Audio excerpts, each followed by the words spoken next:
सो hey guys, स्वागत है आपका हमारे चैनल के इस पहले ब्लॉग में।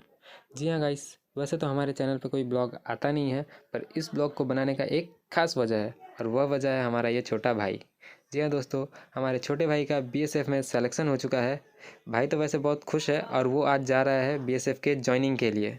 गाइस, ज्वाइनिंग के लिए उसे इन सारी चीज़ों की ज़रूरत पड़ने वाली थी। वहाँ पर सोने के लिए उसे इस स्लीपिंग बैग की ज़रूरत पड़ने वाली थी, जो कि देखने में बहुत ही प्यारा लग रहा है। मुझे तो सच बताऊँ तो ये बहुत ज़्यादा अच्छा लगा। और उसके साथ साथ उसने बाकी सारी चीज़ें ले ली थी जो उसे वहाँ ज़रूरत पड़ने वाली थी। गाइस, अगर कोई नया बंदा ये ज्वाइन करता है तो वो यहाँ देखकर समझ सकता है कि उसे किन किन चीज़ों की ज़रूरत पड़ने वाली है और वो एक बार में सारा सामान अपना कलेक्ट कर सकता है। तो गाइस, उसने अपना ज़रूरत का सारा सामान ले लिया था और साथ में ये बैग भी ले लिया था जिसमें उसे अपना सारा सामान पैक करना था। गाइस, हमारी रात की ट्रेन थी तो हमारे पास थोड़ा टाइम था कि इसे सामान को हम पैक कर लें। तो भाई ने फटाफट से अपना सारा सामान पैक करना शुरू कर दिया था। वैसे तो हमने सोचा कि उसको पैकिंग में हेल्प कर दे, पर उसने खुद ही मना कर दिया। उसने कहा कि उसे खुद पैकिंग करना है ताकि उसे कोई सामान निकालने या फिर डालने में कोई किसी तरह की दिक्कत ना हो। और वहीं दूसरी तरफ बहन उसके लिए रास्ते का खाना बनाने में लग गई थी और मम्मी ने उसके लिए एक टेस्टी सी सब्ज़ी बना दी थी। रास्ते में उसके डिनर के लिए पूरी और सब्ज़ी का बंदोबस्त किया गया था जो उसके रास्ते में काम आने वाला था। और देखते देखते भाई ने भी अपना सारा सामान अपने बैग में डाल लिया था और अपना पैकिंग का काम उसने कंप्लीट कर लिया था। अपना पैकिंग कंप्लीट करने के बाद भाई अब रेडी हो चुका था और पूरी तरह से तैयार था निकलने के लिए। निकलने से पहले मम्मी भाई के आरती के लिए थाली तैयार करके रखी थी और मम्मी ने भाई का आरती किया। गाइस, सच बताए तो हम पूरे फैमिली मेम्बर का हालत थोड़ा सा डाउन था क्योंकि भाई काफ़ी लंबे समय के लिए जा रहा था, पर मम्मी का खासकर बहुत ज़्यादा मम्मी सैड थी और मम्मी इतने टाइम से अपने इमोशंस को काबू में करके रखी थी। पर ये जब मम्मी ये जो मिठाई खिलाई भाई को, उस समय मम्मी खुद को रोक नहीं पाई और मम्मी को देखकर सच बताए तो हम सब फैमिली मेम्बर लिटरली रोने लगे थे। हम लोग सब बहुत ज़्यादा सैड थे क्योंकि भाई बहुत ज़्यादा लंबे समय के लिए ट्रेनिंग पे जा रहा था, लगभग 6 महीने के लिए। तो हम पूरे फैमिली मेम्बर बहुत ज़्यादा सैड थे और मम्मी तो बहुत ज़्यादा रो रही थी। निकलने से पहले भाई ने सभी कोई का आशीर्वाद लिया, जैसे दादी का, मम्मी का, पापा का और घर में जो भी बड़े लोग आए थे, भाई ने सबका आशीर्वाद लिया। भाई खुद को किसी तरह से कंट्रोल करके रखा था, पर मम्मी जिस तरह से भाई से लगकर रो रही थी, भाई भी खुद को कंट्रोल नहीं कर पाया और वो भी रोने लगा था। और ऐसे रोते हुए ही उसने पापा के पैर छुए और उनसे उनका आशीर्वाद लिया।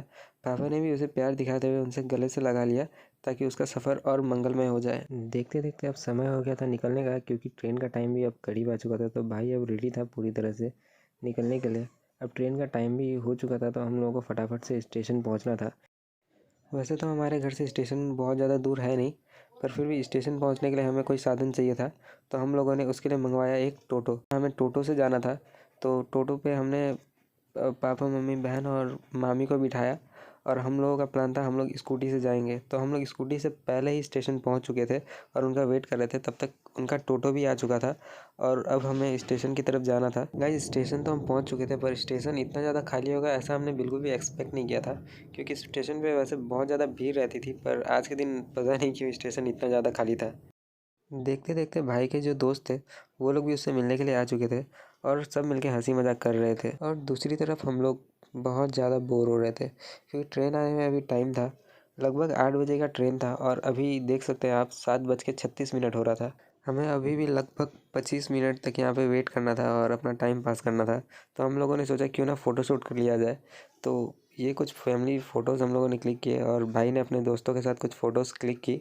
और देखते देखते ट्रेन का टाइम भी हो गया था और हम लोग को ट्रेन पकड़ने के लिए कुछ दूर आगे चलना था, क्योंकि ट्रेन आगे की तरफ रुकने वाली थी। तो उसके लिए हम चल पड़े। कुछ दूर आगे चलने के बाद हम लोगों ने सोचा कि हमारी जो बोगी है वो यहीं कहीं आकर रुकने वाली थी, पर हमें बिल्कुल भी अंदाज़ा नहीं था कि हमने जो सोचा है वो गलत निकलने वाला है। कुछ मिनट यहाँ पर वेट करने के बाद फाइनली हमें हमारी ट्रेन आती हुई दिखी और इससे हम लोगों को बहुत ज़्यादा खुशी हुई कि हमारी ट्रेन आ चुकी है। पर हमारे सामने से ये जिस स्पीड में गुजरी है ना, ऐसा लग ही नहीं रहा था कि ये यहाँ पर रुकने वाली है।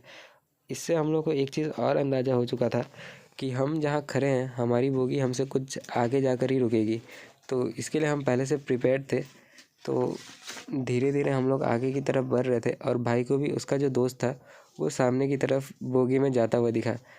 भाई भी अब फटाफट से दौड़ते हुए अपने बोगी की तरफ पहुंच चुका था।